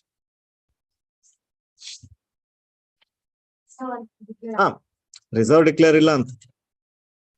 ಓಕೆ, ಬಟ್ ಎಲ್ಲಾ ಫಾರೆಸ್ಟ್ ಆಕ್ಟ್ ಅಂಡರ್ ಎಲ್ಲವೂ ಅಂದ್ರೆ ರಿಸರ್ವ್ ಅಂತ ಹಂಗಲ್ಲ, ಅದು ಸುಮ್ನೆ ಹೋಗ್ಬಿಟ್ಟು ಫಾರೆಸ್ಟ್ ಕಡ್ಬಿಟ್ಟು ಹ್ಯಾಬಿಟ್ ಮಾಡೋದು. ರಿಸೋರ್ಸಸ್ ಯೂಸ್ ಮಾಡ್ಕೊಳಕ್ ತೊಂದರೆ ಇರಲ್ಲ, but reserve forest, national park, sanctuaries, ಆಯ್ತಾ, ವೈಲ್ಡ್ ಲೈಫ್ ಸ್ಯಾಂಕ್ಚುರೀಸ್, ಬೈಡ್ ಏನು ಅಲ್ಲ, ಹಾಟ್ ಸ್ಪಾಟ್ಸ್ ಅಂತೂ ಹೋಗಂಗೆ ಎಲ್ಲ ಬಿಡಿ. ಓಕೆ, ಬಟ್ ಅಲ್ಲೂ ಕೆಲವೊಂದಕ್ಕೆ ಅಲೋಡ್ ಇದೆ, ಕೆಲವೊಂದಕ್ಕೆ ಇಲ್ಲ, ಬಫರ್ ಏರಿಯಾಸ್. ಸೊ ಈ ತರ ರೂಲ್ಸ್ ಎಲ್ಲ ಇದಾವೆ. ಎನ್ವೈರನ್ಮೆಂಟಲ್ ಪೂರ್ತಿ ಅದನ್ನ ಓದ್ತೀರ. Is it clear?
ಸೊ ಇದು ಈಸಿ ಇದೆ, ನೀವೇ ಓದ್ಬೋದು, ಟೈಮ್ ಹಾಕೋ ಅವಶ್ಯಕ. Mental health and plundering informal worker. Informal worker mental health ಯಾವ ರೀತಿ ಇದೆ, ಎಷ್ಟು ಸಫರ್ ಆಗ್ತಾ ಇದ್ದಾರೆ, ಸೊ ಅದ್ರ ಬಗ್ಗೆ ಇಲ್ಲಿ ಆರ್ಟಿಕಲ್ ಇದೆ. October 10th world mental health day. ಆಯ್ತಾ?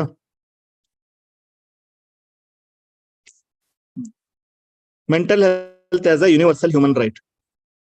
ಹೌದು, ಮೆಂಟಲ್ ಹೆಲ್ತ್ ಕೂಡ ಹ್ಯೂಮನ್ ರೈಟ್ ಅದು. ಪ್ರತಿಯೊಬ್ರು ಪೀಸ್ಫುಲ್ ಆಗಿ ಬದುಕಾಗ್ಬೇಕು. ಆಮೇಲೆ ಇನ್ಫಾರ್ಮಲ್ ವರ್ಕರ್ದಂತೂ ಬಹಳ ಇಗ್ನೋರ್ ಆಗಿದೆ, ಅದನ್ನ ಅವ್ರು ಇಟ್ಕೊಂಡು ಆರ್ಟಿಕಲ್ ಬರ್ತಿದ್ದಾರೆ. ILO, International Labour Organization, says 15% of the working age adults globally live with a mental disorder. 15%, okay, of the working age adults mental disorder ಇಂದ ಸಫರ್ ಆಗ್ತಾ ಇದ್ದಾರೆ. Decent work influences mental health in a positive way, while on the other unemployment, unstable or correct ಅಲ್ವಾ? Stability ಇಲ್ಲ ಅಂದಾಗ ಅವ್ನು ಒದ್ದಾಡ್ತಾ ಇರ್ತಾನೆ, ಯಾವಾಗ ಜಾಬ್ ಹೋಗುತ್ತೋ, ಯಾವಾಗ ಇದಾಗುತ್ತೋ. Okay, work place discrimination, poor and partially unsafe working environments, okay, all are the risk for mental health. So ಅದ್ರ ಬಗ್ಗೆ ಮಾತಾಡ್ತಿದೆ. ಸೊ ಇಂಡಿಯಾದಲ್ಲಿ ಕಥೆ ಏನು? India's informal workforce is more than 90%. 90% ಗಿಂತ ಹೆಚ್ಚು ಇನ್ಫಾರ್ಮಲ್ ಸೆಕ್ಟರ್ಲಿ ಇದೆ ಇಂಡಿಯಾದಲ್ಲಿ. ಆಯ್ತಾ? These workers often operate without regulatory protection, work in unsafe conditions, long hour working, so social protection, insurance illa, benefits illa, and then uncertainty ಜಾಸ್ತಿ ಇದೆ, discrimination ಜಾಸ್ತಿ ಇದೆ. Okay, so gender disparities ತುಂಬಾ ಸ್ಟ್ರಾಂಗ್ ಆಗಿದೆ. 95% of India's working women engaged in informal or low paying, okay, and precarious employment, often without social protection. Same thing, women do adra total workers, informal workers 90%, adರಲ್ಲಿ women's status ಅಂತೂ ಇನ್ನೂ worst ಆಗಿದೆ. Okay,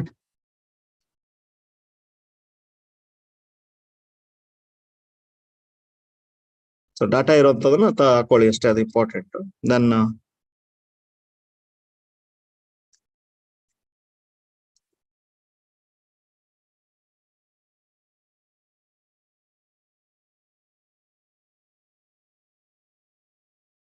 the state of inequality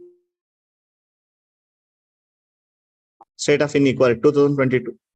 Unemployment rate actually increases with the education levels, particularly for the educated young women. ಇದು ಹೌದು, the more we ಇರೋದೇ ಹಾಗೆ, because they won't accept any job. ನಾನು double degree ಆಗಿದೆ, ನಾನು ಯಾಕೆ ಕೆಲ್ಸಕ್ಕೆ ಹೋಗ್ಲಿ? So 10th pass 10th fail ಇರೋನು ಯಾವ ಜಾಬ್ ಬೇಕಾದ್ರೂ ಹೋಗ್ತಾನ, ತಲೆ ಕೆಡಿಸ್ಕೊಳ್ಳಿ. So higher the education, highest is the unemployment rate. So that is the truth. Shows the unemployment rate. ಅದನ್ನ ಹೇಳಿದ್ದು, educated young women 42% unemployed. With this phase of demographic dividend, where half of the India's population, working age and projected to remain for 2 decades. 50% working age ಅವರೇ ಇದಾರೆ. And it is pertinent to think about quality of employment. ಮತ್ತೆ social security ಕೊಡೋದ್ರ ಬಗ್ಗೆ ಯೋಚನೆ ಮಾಡ್ಬೇಕು. ಅವ್ರ mental health ಚೆನ್ನಾಗ್ ಆಗ್ಬೇಕು.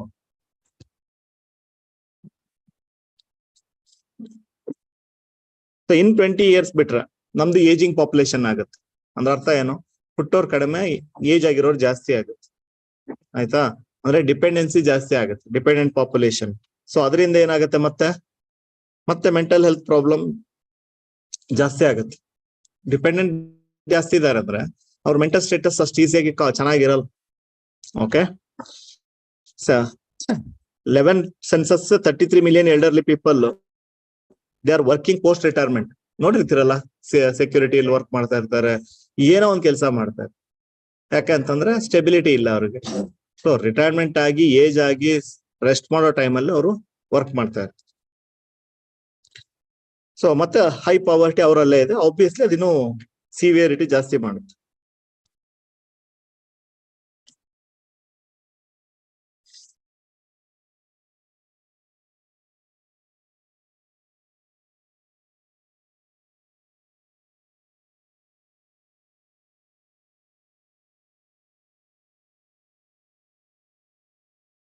Next,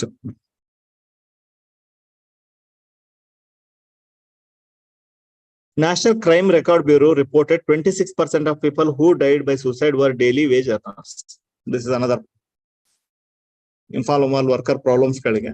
so NCRB, National Crime Record Bureau data ಹೇಳುತ್ತೆ 26% ಸುಸೈಡ್ ಕೇಸ್ಗಳಲ್ಲಿ ಡೈಲಿ ವೇಜ್ ಅರ್ನರ್ಸ್ ಇದ್ದಾರೆ. ಅಂದ್ರೆ ಮೆಂಟಲ್ ಸ್ಟೇಟ್ ಎಷ್ಟು ವರ್ಸ್ಟ್ ಹೋಗಿರುತ್ತೆ ಅಂತ. ಸೊ ಅದಕ್ಕೆ ಏನು ಎಂಪ್ಲಾಯ್ಮೆಂಟ್ ಜನರೇಷನ್ ಸ್ಕೀಮು ಇವೆಲ್ಲ ಸ್ವಲ್ಪ ಸ್ಟೆಬಿಲಿಟಿ ಕೊಟ್ಟಿದ್ದಾರೆ, ಇಂಪ್ರೂವ್ಮೆಂಟ್ ಕಾಣಿಸ್ತಾ ಇದೆ. ಓಕೆ, ಸೊ ಅಂದ್ರೆ ಅವಕ್ಕೆ ಅಮೌಂಟ್ ಹಾಕ್ತಾನೆ ಇರ್ಬೇಕು ಅಂತ.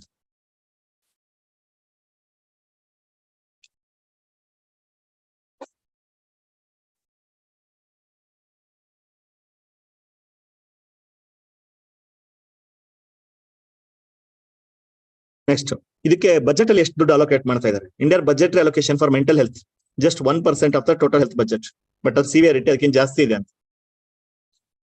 Okay, has over focused on the digital mental health programme. As the world mental health report observes, addressing mental health involves strengthening the community-based care and people-centered, recovery-oriented, human right-oriented care. Okay, so ಅದ್ರ ಬಗ್ಗೆ focus ಮಾಡಲೇಬೇಕು ಅಂತ ಹೇಳ್ತಾ ಇದೆ. And sustainable development ಗೋಲ್ ಕೂಡ good health and well being ಅಂತ ಹೇಳುತ್ತೆ. ಅದನ್ನ ಅಚೀವ್ ಮಾಡ್ಬೇಕು ಅಂದ್ರೆ ಮೆಂಟಲ್ ಹೆಲ್ತ್ ಮೇಲೆ ದುಡ್ಡು ಹಾಕ್ಬೇಕು. ಓಕೆ, ಅಂಡ್ ಗೋಲ್ 8 ಏನ್ ಹೇಳುತ್ತೆ? Decent work for all economy, decent work. Okay, ಎಲ್ಲರಿಗೂ ಒಂದು ಡಿಸೆಂಟ್ ವರ್ಕ್, ಲೈಕ್ ನರೇಗಾ, ಡುಯೆಟ್ ಸ್ಕೀಮು. ಸೊ ವರ್ಕ್ ಅವ್ರಿಗೆ ಸಫಿಶಿಯಂಟ್ ಆಗಿ ಸಿಗ್ಬೇಕು, ಡಿಸೆಂಟ್ ಆಗಿರ್ಬೇಕು, ಎಲ್ಲಾ ಪ್ರೊಟೆಕ್ಷನ್ ಕೊಡಬೇಕು ಅಂತ ಕೂಡ ಗೋಲ್ ಹೇಳುತ್ತೆ. ಸೊ ಯಾವ್ದನ್ನ ಅಚೀವ್ ಮಾಡಿದ್ರೆ ಮೆಂಟಲ್ ಹೆಲ್ತ್ ಚೆನ್ನಾಗ್ ಆಗತ್ತೆ ಅಂತ. ಸಿ ಕೇಳ್ತಾನೆ ಮೇನ್ಸ್ ಅಲ್ಲಿ ಒಂದು ಕ್ವಶನ್ ಆಯ್ತು ಅಂದ್ರೆ ಆರಾಮಾಗಿ ನೀವು ಇನ್ಫಾರ್ಮಲ್ ಸೆಕ್ಟರ್ ಪ್ರಾಬ್ಲಮ್ಸ್ ಗಳು ಏನು ಬೇರೆ ಬೇರೆ ಬರೀತೀರಿ.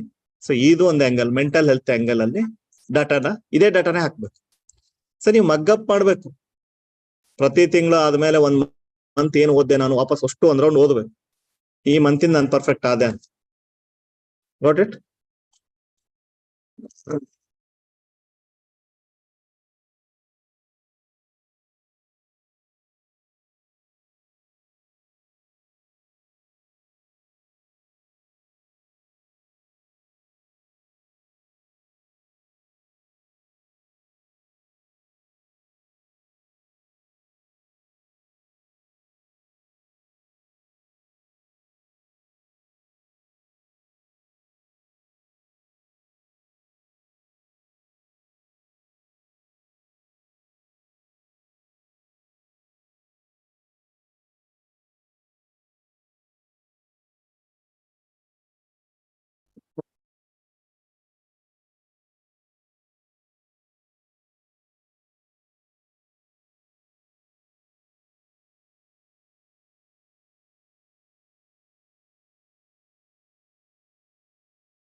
ಓದಿದನ women wants change, women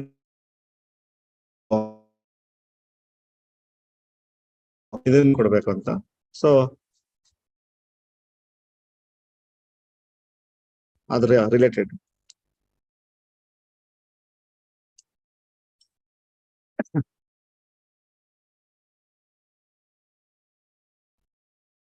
V need evidence based traditional medicine. ನಾನು ಯಾವಾಗ್ಲೂ ಇದನ್ನ ಹೇಳ್ತಾ ಇರ್ತೀನಿ. ಸೊ ಇಲ್ಲಿ ಅದೇ ಆರ್ಟಿಕಲ್ ಹೇಳ್ತಾ ಇದ್ದೀನಿ. ಸುಮ್ಮನೆ ಪ್ರಮೋಟ್ ಮಾಡೋದಲ್ಲ. ನಮ್ಮ ಇಂಡಿಯಾದಲ್ಲಂತೂ ಇಂಗ್ಲಿಷ್ ಮೆಡಿಸಿನ್ ಬಿಟ್ರೆ ಉಳಿದಿದ್ದು ಯಾರು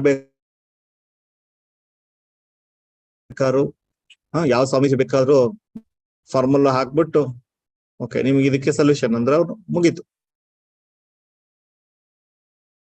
ಹಂಗೆ ಮಾರಾಟ ಆಗುತ್ತೆ. ಓಕೆ, ಯಾರು ಅದಕ್ಕೆ ಪ್ರೂಫ್ ಕೇಳಲ್ಲ, ಏನೂ ಇಲ್ಲ. So that is not good. Problem ಏನು? ಆಯುರ್ವೇದ, ಯುನಾನಿ, ಸಿದ್ಧ, ಯೋಗ ಇವೆಲ್ಲದು ಅಂತಂದ್ರೆ ಮೆಡಿಸಿನ್ ಇದು ಕೊಟ್ರೆ ಸೈಡ್ ಎಫೆಕ್ಟ್, ಇದರಿಂದ ಇದು ಕ್ಯೂರ್ ಆಗುತ್ತೆ ಇಂಗ್ಲಿಷ್ ಮೆಡಿಸಿನ್. ಬಟ್ ಇಲ್ಲಿ ಏನಂತಂದ್ರೆ ಏನ್ ಸೈಡ್ ಎಫೆಕ್ಟ್ ಇಲ್ಲ ಅಂತಂದ್ಬಿಡ್ತಾರೆ. ಸೈಡ್ ಎಫೆಕ್ಟ್ ಇಲ್ದಿರಕ್ ಸಾಧ್ಯ ಇಲ್ಲ, ತಿಳ್ಕೊಳ್ಳಿ. ಸಣ್ಣದೋ ದೊಡ್ಡದೋ ಒಟ್ಟು ಸೈಡ್ ಎಫೆಕ್ಟ್ ಇರಲೇಬೇಕು. ಸೆಕೆಂಡ್ ಥಿಂಗ್, ಎಷ್ಟ್ರ ಮಟ್ಟಿಗೆ ಎಫೆಕ್ಟಿವ್. ಕ್ಲಿನಿಕಲ್ ಟ್ರಯಲ್ಸ್ ಎಲ್ಲ ಆಗ್ಬೇಕು. ಒಂದು ಟ್ಯಾಬ್ಲೆಟ್ ಕೊಟ್ರೆ ಏನ್ ಎಫೆಕ್ಟ್ ಆಗುತ್ತೆ ಗೊತ್ತಿರಲ್ಲ, ಇಲ್ಲಿ ಗೊತ್ತಿಲ್ಲ, ರೆಕಾರ್ಡು ಇಲ್ಲ. ಟೆಸ್ಟ್ ಆಗ್ಬೇಕಲ್ಲ, ಸಾವಿರಾರು ಜನ ಮೇಲೆ ಆಗಿ ಅದಕ್ಕೆ ಈ ತರ ಆಗುತ್ತೆ. ಈ ಟ್ಯಾಬ್ಲೆಟ್ ಕೊಟ್ರೆ ಇದೇ ಎಫೆಕ್ಟ್ ಆಗುತ್ತೆ. ಡೇಂಜರಸ್ ಥಿಂಗ್ ಅಂದ್ರೆ ದೊಡ್ಡ ದೊಡ್ಡ ರೋಗಗಳು ಬಂದಿರುತ್ತೆ, ಕ್ಯಾನ್ಸರ್ ಬಂದಿರುತ್ತೆ, ಅದು ಬಂದಿರುತ್ತೆ, ಬನ್ನಿ ನಮ್ದ್ರಲ್ಲಿ ಎಲ್ಲಾ ಸೊಲ್ಯೂಷನ್ ಇದೆ, ಸಾಲ್ವ್ ಆಗುತ್ತೆ. ಸೊ ಇದಲ್ಲ, ಇದು ಲೈಫ್ ಜೊತೆಗೆ ಆಟ ಆಡೋದು. So evidence based traditional medicine ಬೇಕು, ತಪ್ಪೇನಿಲ್ಲ ಅಲ್ಲಿ. ಸೊ ಇನ್ನೂ ಸ್ಟ್ರಾಂಗ್ ಆಗುತ್ತೆ ಅವಾಗ. ಈ ಟ್ಯಾಬ್ಲೆಟ್ ಕೊಟ್ರೆ ಇದೇ ಹಿಂಗೆ ಆಗುತ್ತೆ, ಇದೇ ರೀತಿ ರಿಸಲ್ಟ್ ಬರುತ್ತೆ, ಇದೇ ಸೈಡ್ ಎಫೆಕ್ಟ್ ಇದೆ. ಸೊ ಪ್ರೂವ್ ಮಾಡಿ, ರೆಕಾರ್ಡ್ ಮಾಡಿ, ದೆನ್ ಅಲೋ ಮಾಡಿ. ಸೊ ಇಲ್ಲಿ ಏನು ಇಲ್ಲ, ಸುಮ್ನೆ ಕೊರೋನಾ ಬಂತು, ಸೊ ಇದು ತಗೊಳ್ಳಿ, ಕೊರೋನಾಗೆ ಮದ್ದು. ಜನ ತಗೊಂಡು ಓಕೆ. ಸೊ ಏನು ಎವಿಡೆನ್ಸ್ ಇಲ್ಲ, ಏನಿಲ್ಲ, ಸುಮ್ಮನೆ ದುಡ್ಡು ಮಾಡ್ತಾರೆ. ದುಡ್ಡು ಮಾಡೋದು ಒಂದ್ ಕಡೆ ಹಾಳಾಗ್ ಹೋಗ್ಲಿ. ಸೊ ಲೈಫ್ ಜೊತೆಗೆ ಆಟ ಆಡ್ತಾರೆ. ಓಕೆ. ಸೊ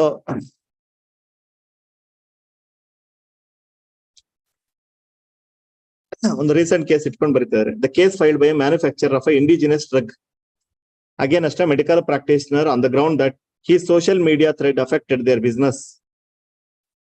ಅಂಡ್ ಅರ್ಥ ಆಗ್ತಿದೆ ಅಲ್ಲ, ಅವರು ಹೇಳಿದ್ರು ಅದರಿಂದ ನಮಗೆ ಬಿಸ್ನೆಸ್ ಹಾರ್ಮ್ ಆಗಿದೆ. ಎವಿಡೆನ್ಸ್ ಬೇಸ್ಡ್ ಇದ್ರೆ ಹಾರ್ಮ್ ಆಗೋದಿಲ್ಲ. ಕರೆಕ್ಟಾ? Without going into the ಬಿಡಿ, ಅದನ್ನ ಕೇಸ್ ಬಿಟ್ಬಿಡಿ. ನಮಗ್ ಬೇಕಾಗಿರೋ ಟಾಪಿಕ್ ಏನಂದ್ರೆ, so modern medicine, English medicine ನಲ್ಲಿ ಏನು ಅಂತಂದ್ರೆ ಎವಿಡೆನ್ಸ್ ಬೇಸ್ಡ್ ಇದೆ. ಸೊ ಅದಕ್ಕೆ ವ್ಯಾಲ್ಯೂ ಜಾಸ್ತಿ. Several systems which lay claim that healing, which all fall under the broad category of alternative medicine. ಅರ್ಥ ಆಗ್ತಲ್ಲ? ಸೊ ಇದರಿಂದ ಹೀಲ್ ಆಗುತ್ತೆ, ಇದು ಕರೆಕ್ಟ್ ಪ್ರೂಫ್ ಕೊಡ್ಬೇಕು. ಆಯ್ತಾ? Certain system like Ayurveda, Unani, Siddha have their own pharmacopoeia in India. ಅದರದೇ ಆದಂತಹ prescriptions ಗಳು, ಅದರದೇ ಆದಂತಹ ಮೆಡಿಸಿನ್ಸ್ ಗಳನ್ನ ಇಟ್ಕೊಂಡಿದೆ. Modern medicine is not allopathy. Okay, a term coined by the Henneman in 18th century and used by, okay. So modern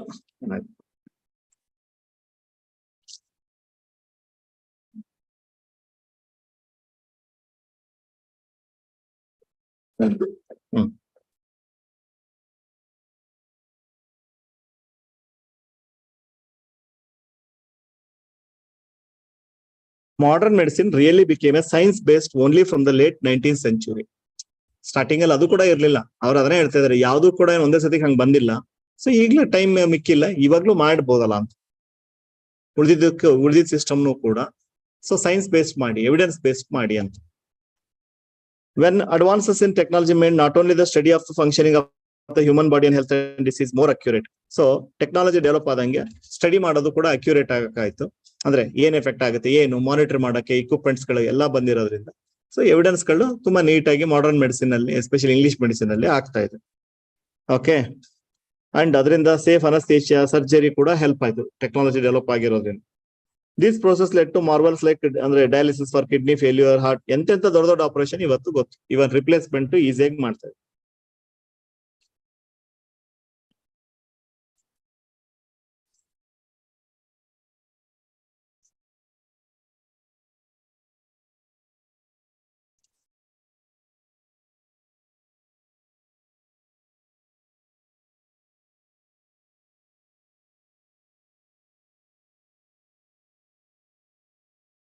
ಹೇಳ್ತಾರೆ, it would increase the acceptability of Ayurvedic medicines in the scientific community if they were evaluated by the methods of modern science. ಏನ್ ಹೇಳುತ್ತೆ ಅದನ್ನ ಪೂರ್ತಿ evaluate ಮಾಡಿಕೊಟ್ರೆ ಆಯುರ್ವೇದಕ್ಕೆ ಇನ್ನೂ value ಜಾಸ್ತಿ ಆಗುತ್ತೆ, ಕಡಿಮೆ ಖಂಡಿತ ಆಗಲ್ಲ. ಆಯ್ತಾ?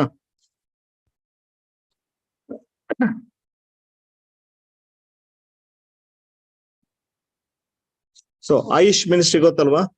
What is AYUSH? Full form ಏನು? ಆಯುರ್ವೇದ, ಯುನಾನಿ, ಯೋಗ, ಸಿದ್ಧ, ಹೋಮಿಯೋಪತಿ, ಇನ್ನೂ ಒಂದಿದೆ. S stands for ಸೋವಾರಿಗ್ಪ.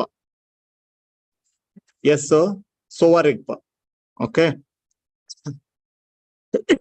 ಇಷ್ಟು ಇವನ್ನೆಲ್ಲವನ್ನು ಏನಂತ ಕರೀತಾರೆ ಅಂದ್ರೆ ಆಲ್ಟರ್ನೇಟಿವ್ ಮೆಡಿಸಿನ್ ಸಿಸ್ಟಮ್ ಅಂತ. ಆಲ್ಟರ್ನೇಟಿವ್ ಯಾಕೆ ಮಾಡ್ತಾರೆ? ಅದನ್ನೇ ಮೇನ್ ಸ್ಟ್ರೀಮ್ ಮಾಡೋಣ.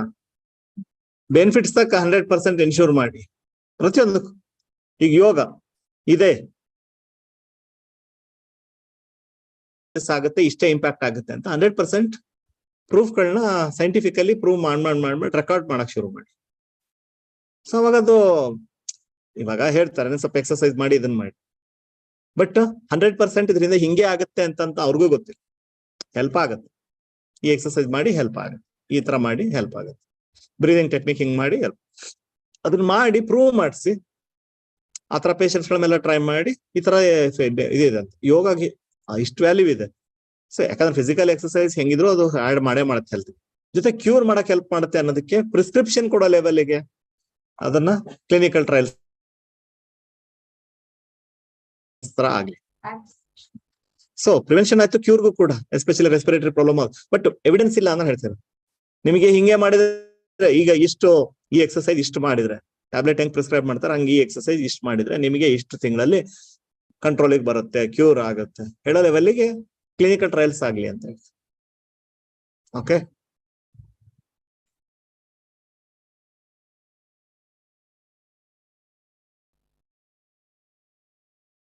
ಸೊ ಆಮೇಲೆ ಕೆಲವೊಬ್ರಿಗೆ ಮೈಂಡ್ ಸೆಟ್ ಏನಂದ್ರೆ ಕ್ವಶನ್ ಮಾಡಿದ್ರೆ ಉರ್ದ್ ಬಿಡ್ತಾರ. So you need to understand ಅದರ ವ್ಯಾಲ್ಯೂ ರೈಸ್ ಮಾಡಬೇಕು ಅಂದ್ರೆ ಅದಕ್ಕೆ ಪ್ರೂಫ್ಸ್ ಬೇಸ್ ಮೇಲೆ ಕೊಡ್ಬೇಕು. ನೀವು ಟ್ರೆಡಿಷನಲ್ ಸಿಸ್ಟಮ್ ನಂಬಲ್ಲ, ನೀವು ಅದಕ್ಕೆ ವ್ಯಾಲ್ಯೂ ಕೊಡೋದಿಲ್ಲ. ವ್ಯಾಲ್ಯೂ ಕೊಡ್ಬೇಕು ಅಂತಂದ್ರೆ ಅದಕ್ಕೆ ಎವಿಡೆನ್ಸ್ ಗಳನ್ನ ಕೇಳ್ತಾ ಇದ್ವಿ. ಸೈನ್ಸ್ ಕೇಳೋದೇ ಎವಿಡೆನ್ಸ್. ಥಾಟ್ ಇಟ್ಕೊಳ್ಳಿ ಅಷ್ಟೇ, ಇನ್ನೇನಿಲ್ಲ, ಅದ್ರ ಜಾಸ್ತಿ ಏನಿಲ್ಲ.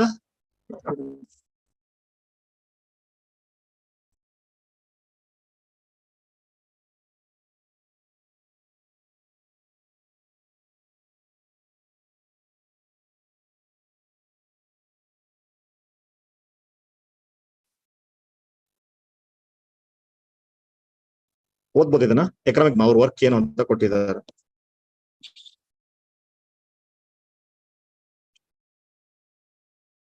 ಓದಿ ಇದು. ಸೊ ನಾರ್ತ್ ಈಸ್ಟ್ ಬಗ್ಗೆ ಎಲ್ಲ, ಇಂಡಿಯಾ ಬಗ್ಗೆ ಏನೇ ತಿಳ್ಕೊಳಕ್ ಬಂದ್ರು ಕೂಡ ಓದಿ ಅಷ್ಟೇ ನಾನು ಹೇಳೋದು. ಓಕೆ, ಅರುಣಾಚಲ್ ಪ್ರದೇಶ್ ಬಗ್ಗೆ ನೀವು ಟ್ರೆಡಿಷನಲಿ ಜಾಗ್ರಫಿಲಿ ಓದೋದು, ಎನ್ವೈರನ್ಮೆಂಟಲ್ ಓದೋದು ಬೇರೆ ತರ ಇರುತ್ತೆ. ಇಲ್ಲಿ ಸಿಗುವಂತ ಇನ್ಫಾರ್ಮೇಶನ್ ಬೇರೆ ತರ ಇರುತ್ತೆ. ಈಗ ಸ್ಕೆಡ್ಯೂಲ್ಡ್ ಏರಿಯಾ ಟ್ರೈಬಲ್ಸ್ ಬಗ್ಗೆ ನಾರ್ಮಲ್ ಬುಕ್ ಅಲ್ಲಿ ಓದೋದಕ್ಕೂ ಸೊ ಇಲ್ಲಿ ಬರುವಂತ ಆರ್ಟಿಕಲ್ ಓದೋದಕ್ಕೂ ವ್ಯತ್ಯಾಸ ಇದೆ. ಓಕೆ, ಸೊ ಅದಕ್ಕೋಸ್ಕರ ಓದಿ.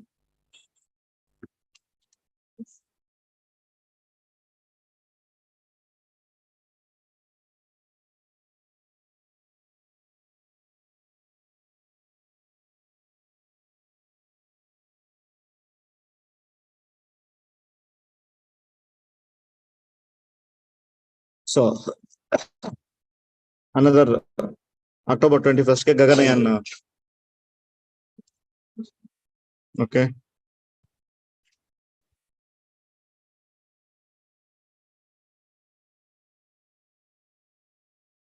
ಸೊ ಓದಿ. ನಿನ್ನೆ ಪೂರ್ತಿ 1 hour ಅದಕ್ಕೆ ಸ್ಪೆಂಡ್ ಮಾಡಿದೀವಿ. ನಾವು ಯು ಕ್ಯಾನ್ ಈಸಿಲಿ. ಹಾಮಾಸ್ ಯಾರು, ಈಗ ನಿಮ್ಗೆ ಓದಕ್ ಕಷ್ಟ ಆಗಲ್ಲ. ಅವ್ರ ಇಂಟೆನ್ಷನ್ ಏನು ಹೇಗೆ ಅಂತ ಒಂದು ಓವರ್ ಆಲ್ ನಿನ್ನೆ ಪೂರ್ತಿ ಕೊಟ್ಟಿದ್ದೀನಿ. So you can.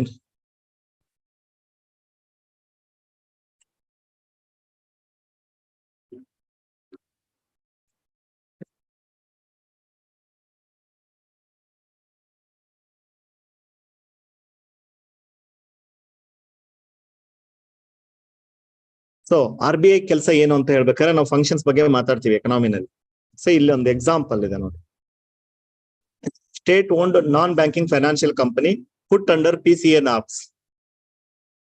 Okay, RBI ಕೆಲಸ PCA ಅಂತ ಹೇಳಿರ್ತೀವಿ, prompt corrective actions. RBI said strictly supervisory norms under prompt corrective action framework will apply to state owned non banking finance companies from October 24. State under NBFC ಗೆ apply ಆಗಲ್ಲ, ಬ್ಯಾಂಕ್ಗಳಿಗೆ apply ಆಗ್ತಿತ್ತು. But state ಏನಾರ own ಮಾಡ್ತಾ ಇದೆ ಅಂದ್ರೆ NBFC ನಾನ್ banking finance ಕಂಪನಿನ, ಅವ್ರಿಗೂ ಕೂಡ ಇನ್ಮೇಲೆ ನಾವು PCA ಅಪ್ಲೈ ಮಾಡ್ತೀವಿ ಅಂತ. ಬ್ಯಾಂಕಿಗೆ ಮಾತ್ರ ಅಪ್ಲೈ ಆಗೋದು. RBI ಬ್ಯಾಂಕಿಗೆ ಅಪ್ಲೈ ಮಾಡ್ತಾ ಇತ್ತು. ಈಗ ಇನ್ಮೇಲೆ NBFC ಸ್ಟೇಟ್ ಅಂಡರ್ ಇದ್ರೆ ನಾವು ಅದಕ್ಕೂ ಅಪ್ಲೈ ಮಾಡ್ತೀವಿ, ನೀವು ರೆಸ್ಪಾನ್ಸಿಬಲ್ ಅದಕ್ಕೆ ಅಂತ. ಓಕೆ,